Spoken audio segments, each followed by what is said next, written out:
सचकरतार धाम से सचकरतार जोगी पीर धाम से जानेंगे चारों युगों के बारे में, उनकी आयु के बारे में और सिद्धयोगी बाबा पौणाहारी जो हम कलयुग के अवतारी मानते हैं, पौणाहारी, दूधाधारी, जटाधारी, कलाधारी। तो जैसे हम जानते हैं कि द्वापर में और त्रेता में प्रभु रामचंद्र जी का अवतार हुआ। त्रेता मतलब 3 गुणा, द्वापर मतलब 2 गुणा। इसके 2 गुणा कलयुग की जो उम्र है ये 4,32,000 वर्ष। इसके 2 गुणा मतलब द्वापर मतलब 2 गुणा, त्रेता मतलब 3 गुणा, सतयुग मतलब 4 गुणा। तो अब पहले कलयुग की उम्र होगी तो कोई भी जीव, क्योंकि जो भक्ति शक्ति से जुड़ता है और जिसके संस्कार पुण्य उदय होते हैं, उसके अंदर ये सारे सवाल, उसके अंदर ये सारी बातें धर्म की, क्योंकि वो हमेशा शिक्षा में लग जाता है कि मैं कहाँ से आया, मैं क्यों आया, मैं इससे पहले कहाँ था, मरने के बाद कहाँ जाऊंगा, ये कुत्ते बिल्ले हैं आते, मैं इंसान हूँ, क्यों मैं नहीं, मेरा मन मेरे वश में हो रहा है, क्यों मैं समझने के बाद भी गलतियां कर रहा हूँ, भगवान ने मुझे क्यों पैदा किया अगर मैंने एंड में मरना ही है, और मरने के बाद कहाँ चला जाता है जीव, क्या होता है मरने। वो ऐसे धर्म के सवाल उसके दिमाग में चलते रहते हैं जिनको वो खोजता रहता है, लेकिन अपनी मन बुद्धि से उसका सवाल वो नहीं ढूंढ सकता। उसके लिए काबिल गुरु चाहिए, जो अपनी मन बुद्धि से जो ज्ञान इकट्ठा करेगा भी, वो अपनी बुद्धि से वो गीता रामायण ग्रंथ के अर्थ लगा लेगा। और सब ग्रंथ माया की पकड़ से बाहर है, मानव बुद्धि माया के अधीन है, इसलिए वो एक शब्द का ज्ञान भी नहीं। जैसे संसार में ए फॉर एप्पल भी उसने गुरु को सीखा, ऐसे भगवान करतार ईश्वर का ज्ञान तो बिल्कुल ही वो कि नामुमकिन है, इम्पॉसिबल है सीखना। रामचंद्र जी ने, बाबा बालकनाथ जी ने, लखदाता जी ने भी यहाँ गुरु किए ताकि मनुष्य को पता चले कि परमात्मा। अर्जुन ने कृष्ण जी को बोला मैं आपको गुरु मानता हूँ, उसको पता अगर मैं बोलूंगा मैं भाई मानता हूँ, बड़ा बुआ का बेटा, तो बोलेंगे गुरु के पास जा।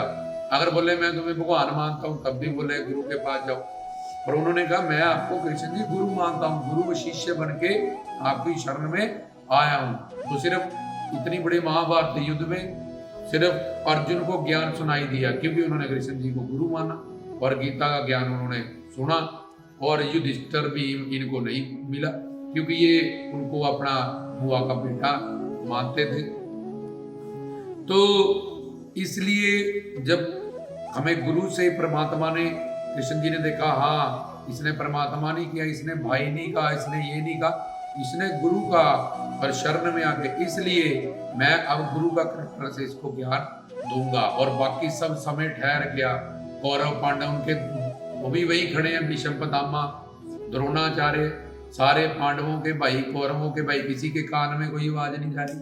क्यों? क्योंकि उन्होंने कृष्ण जी को गुरु नहीं माना। और अर्जुन ने कहा मैं आपको गुरु मानता हूँ, तो उसको परमात्मा ने ज्ञान देना शुरू कर दी।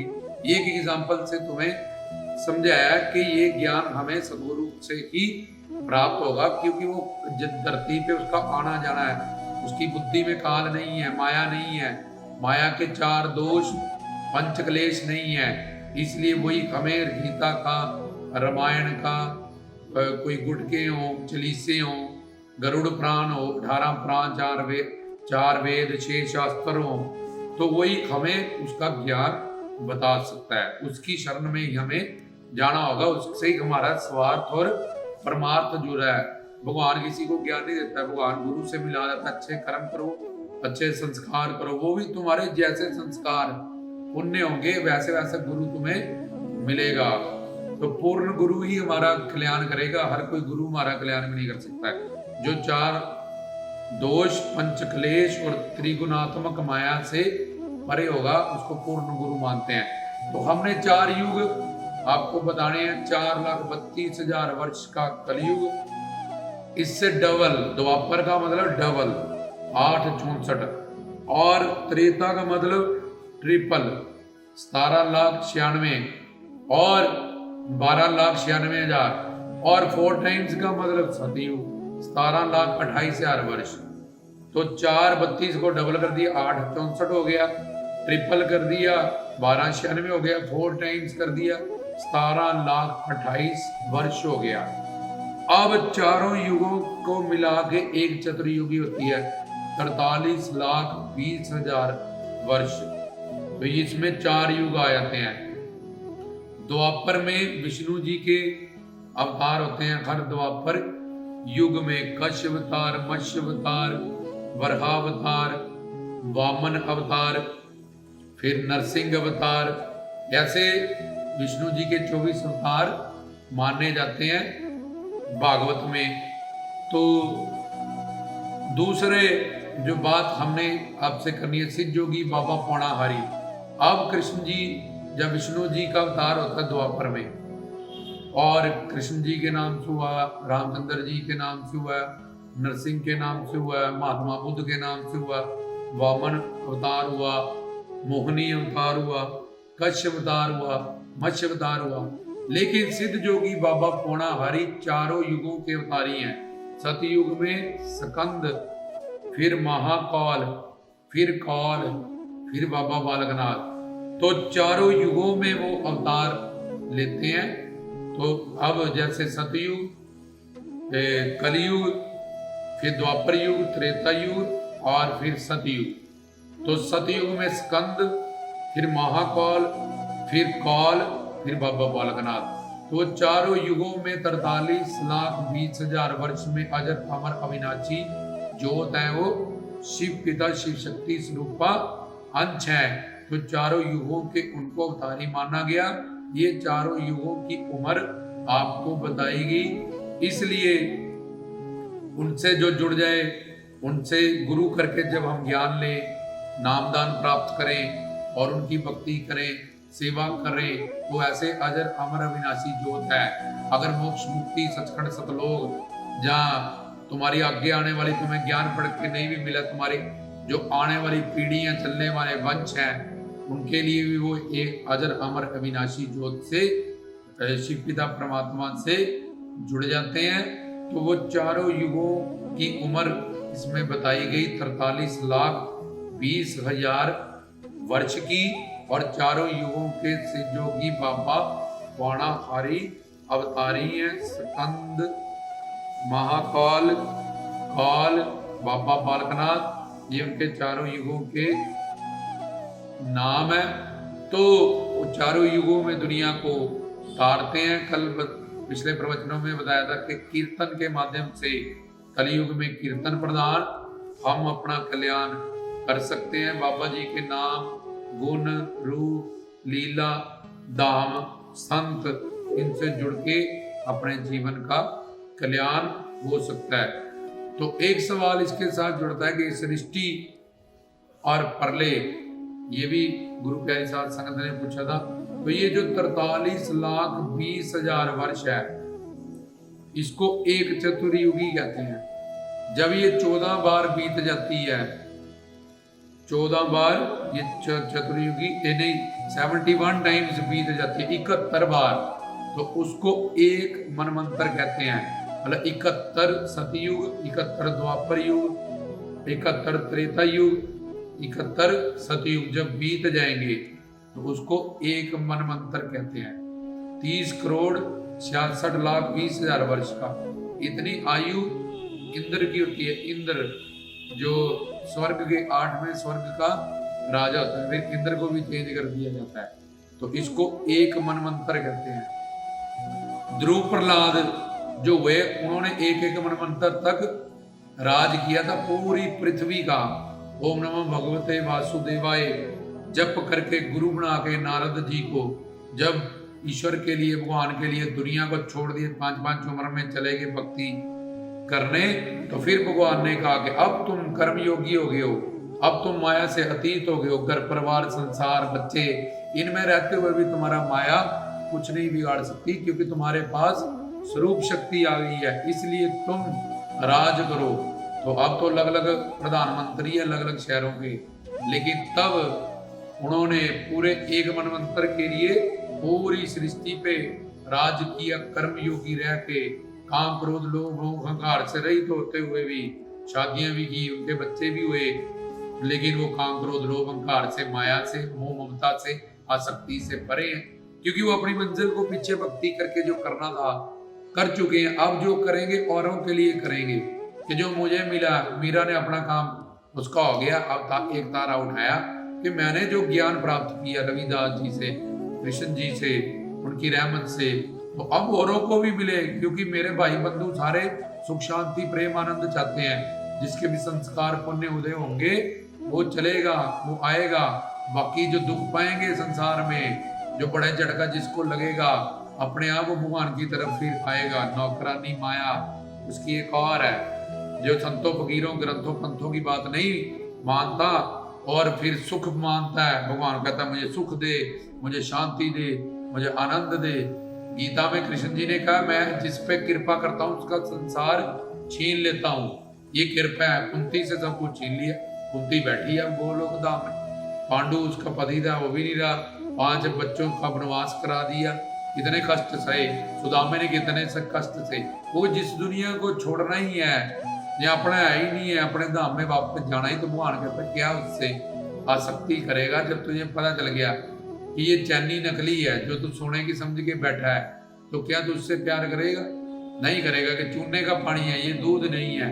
तो ऐसे ही जब हमें ज्ञान हो जाता है गुरु पीर संत फकीरों के माध्यम से, तो घर परिवार में रहते हुए संसार को हम निंद भी नहीं सकते, क्योंकि ये भी भगवान ने बनाया है। वहां रहने का तरीका है। गुरु पीर साधु संत फकीर तभी गृहस्थ में अवतार लेते हैं, ताकि कोई ये ना कहे मैं तो गृहस्थी हूँ, मैं तो बीवी बच्चे वाला हूँ। तो ब्रह्मा विष्णु शंकर 10 गुरु पीर पैगंबर संत सब गृहस्थियों में उतार लेते हैं और करके दिखाते हैं कि आसक्ति मोह ममता के बड़े संसार में अच्छा व्यवहार ही प्यार होता है, और हरि गुरु भगवान की भक्ति करते हैं, अपने जीवन को सफल करते हैं। तो ऐसे ही हमने चलना है। जैसे हम ऑफिस में जाते हैं, सैलरी लेके आते हैं, अपने घर परिवार बच्चों को देते हैं, ऑफिस वालों से कोई लेन देन।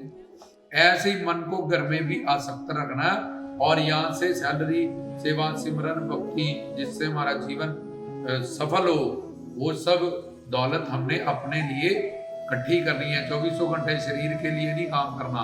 शरीर तो नश्वर है, जब तुम शरीर ही साथ में नहीं ले जा सकते, शरीर से जुड़ा हुआ कुछ भी, कोई भी रिश्ता, कोई व्यक्ति वस्तु कैसे ले जाओगे?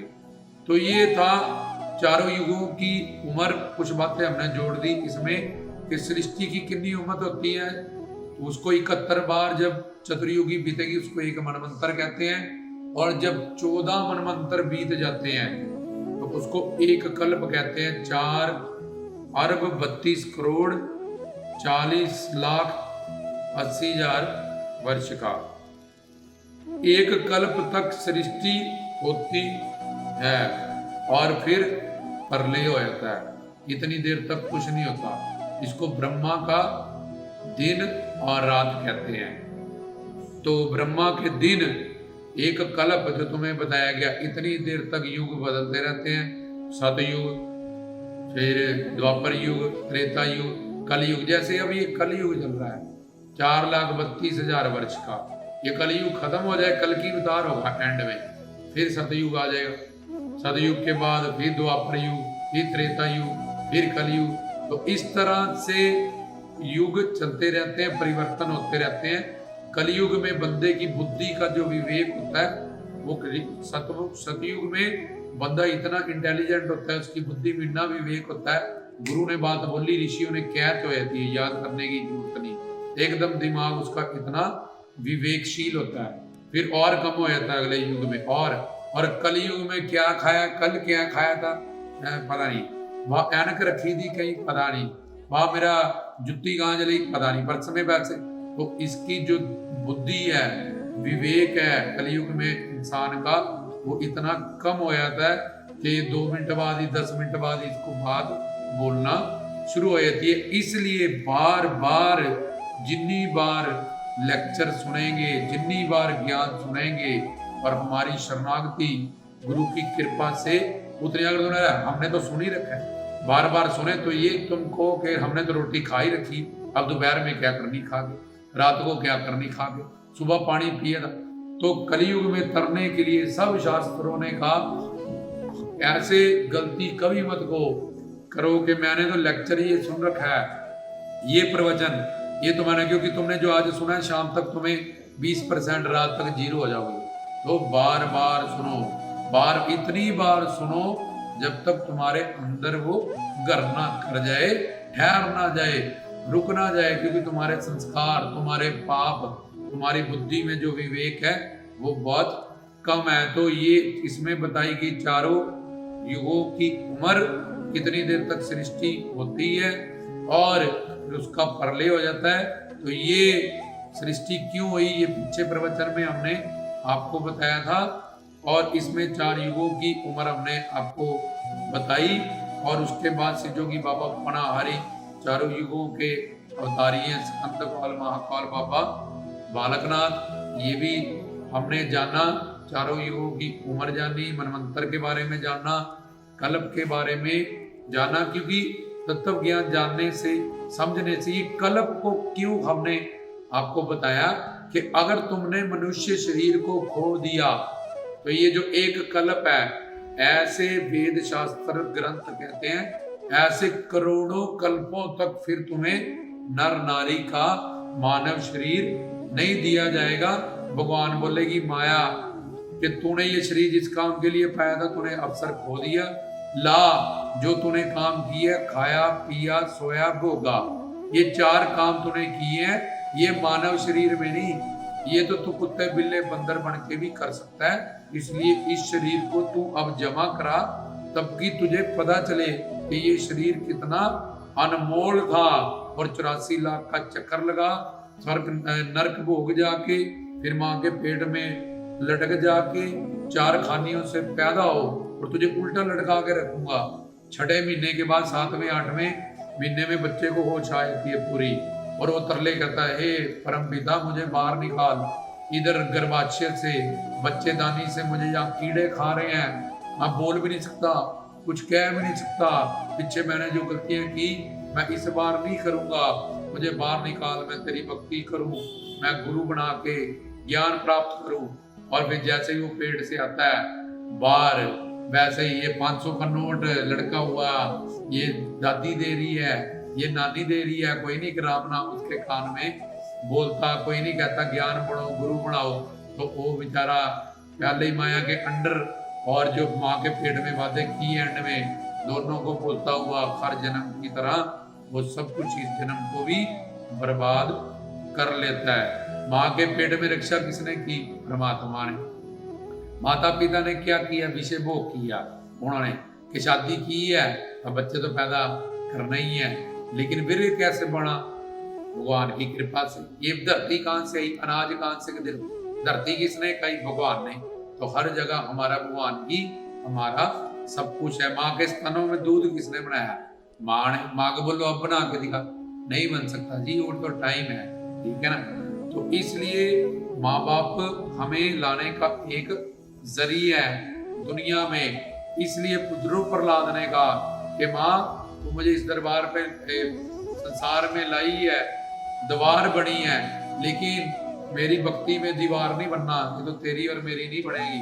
तो उन्होंने गुरु बनाए, जाके ज्ञान प्राप्त किया, अपना जीवन सफल किया। इसलिए घर परिवार संसार में रहते हुए इस बातों से अलर्ट रहो, सावधान रहो, अपने आप को समझो। जब तुम्हें ज्ञान हो जाएगा, जब ज्ञान प्राप्त हो जाएगा, जैसे तुम ट्रैफिक में मोटरसाइकिल निकाल के ले जाते हो, एक्सीडेंट नहीं होने देते हो, ऐसे ही तुम घर परिवार संसार में भी बच्चों में रहते हुए भी जैसे ट्रैफिक से मोटरसाइकिल निकाल लेते हो, ऐसे ही मन को घर परिवार संसार से निकालते हुए अपने जीवन को सफल कर सकते हो। सच करतार धाम का ये उद्देश्य नहीं है कि माता पिता की तुम इज्जत ना करो, या तुम ऐसा करो या सारा संसार को छोड़ के योगी हो जाओ।